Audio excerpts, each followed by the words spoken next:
যেভাবে হত্যা করা হচ্ছে টার্গেট করে, এটা বিশ্ব বিবেক কিভাবে মেনে নিতে পারে? এটার বিরুদ্ধে আমরা কেন সোচ্চার হব না? সারা বিশ্ব কেন সোচ্চার হবে না? এটাই আমার প্রশ্ন। আমরা কি মানুষ নাকি পশু হয়ে গেছি সবাই? আমাদের কি মনুষ্যত্ব চলে গেছে? আমাদের দাঁড়াতে হবে তাদের পাশে। তাদের সমস্ত ন্যায্য দাবির প্রতি আমাদের সমর্থন থাকবে এবং তাদের রক্ষার জন্য আমরা সমস্ত বিশ্ববাসীর কাছে আহ্বান জানাবো, আমাদের সরকারের কাছে আহ্বান জানাবো, তাদের পাশে দাঁড়ানোর ব্যবস্থা করুন, তাদেরকে রক্ষা করার ব্যবস্থা করুন। অনেক দেশ অনেক কিছু করছে, আমরা চাই নিরীহ মানুষ এরকম ভাবে যেন আর নিরীহ মানুষ যেন হত্যাকাণ্ডের শিকার না হয়, নিরীহ মানুষ যেন তাদের জীবনকে একটা এই ধরনের পাশবিক নির্যাতনের কখনো শিকার না হয়, এটাই যেন ভবিষ্যতে হয়। এখানে আমরা আরেকটি কথা এখানে না বললেই নয়, এই বিক্ষুব্ধ জনতা বিভিন্নভাবে প্রকাশ করছে, কিন্তু এখানেও আমরা কি রাজনীতি দেখতে পারলাম? অত্যন্ত নোংরা রাজনীতি।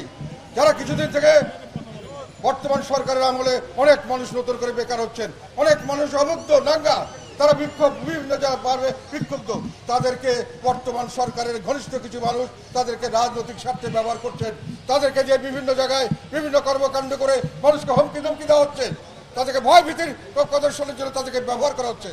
এবং সেই ঘটনা এত বড় একটি পবিত্র যে আমরা বিক্ষোভ করছি, প্রতিবাদ করছি, মানুষের অন্তরের কান্না আমরা যেখানে দেখতে পাচ্ছি, সেখানে আমরা দেখতে পাচ্ছি লুটপাটের ঘটনা, আমরা দেখতে পাচ্ছি বিভিন্নভাবে মানুষকে ভাঙচুর সংযোগের ঘটনা।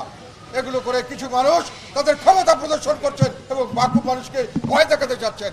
আমরা এই ভয় ভীতিকে পরোয়া করি না।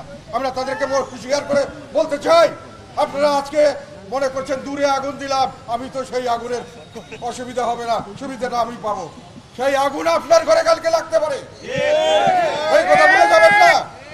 এই মানুষদেরকে আপনারা অত্যাচার করছেন, সাধারণ মানুষকে ক্ষমতা দেখানোর জন্য যা করছেন এর শেষ হবে এবং এই অন্যায়ের প্রতিবাদ মানুষে করবে। আমরা জানতে চাই যে আমরা ভবিষ্যতে যা কিছু করব আল্লাহর রহমতে সকলে ঐক্যবদ্ধভাবে দেশের ভালো হয় সেটা করব, আমরা পৃথিবীর ভালো হয় সেটা করব। সমস্ত মুসলিম বিশ্বের প্রতি আমার আহ্বান, সকলে একত্রিতভাবে আপনার পাশে দাঁড়ান, গাজার মানুষের পাশে দাঁড়ান, তাদেরকে রক্ষা করার ব্যবস্থা করুন। আমাদের কি করতে হবে আমাদের সরকার ঠিক করে দিন, আমাদেরকে যেভাবে বলবেন আমরা সেভাবেই সরকারকে সমর্থন করব। আমরা চাই নির্যাতিত মানুষের মুক্তি, আমরা চাই নির্যাতিত মানুষ হিসাবে বেঁচে থাকতে পারে।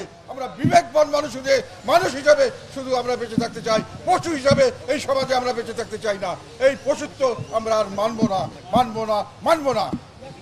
আমরা আগামী রবিবার সারা দেশ ব্যাপী জাতীয় পার্টি যে যেখানে আছেন সবাই বিক্ষোভ প্রদর্শন করবেন, সেই প্রস্তুতি নিয়েছি।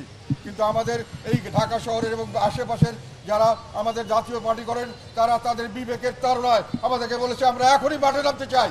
সেই জন্যই আজকে তাড়াহুড়ো করে আমরা এই বিক্ষোভ মিছিল আয়োজন করেছি। আপনারা এইখানে এসে আমাদের যে সমর্থন দিয়েছেন, আমাদের প্রচারণার ব্যবস্থা করেছেন, আমাদের সহযোগিতা করেছেন, তাদের প্রতি আমার সর্বাত্মক কৃতজ্ঞতা এবং ধন্যবাদ থাকলো।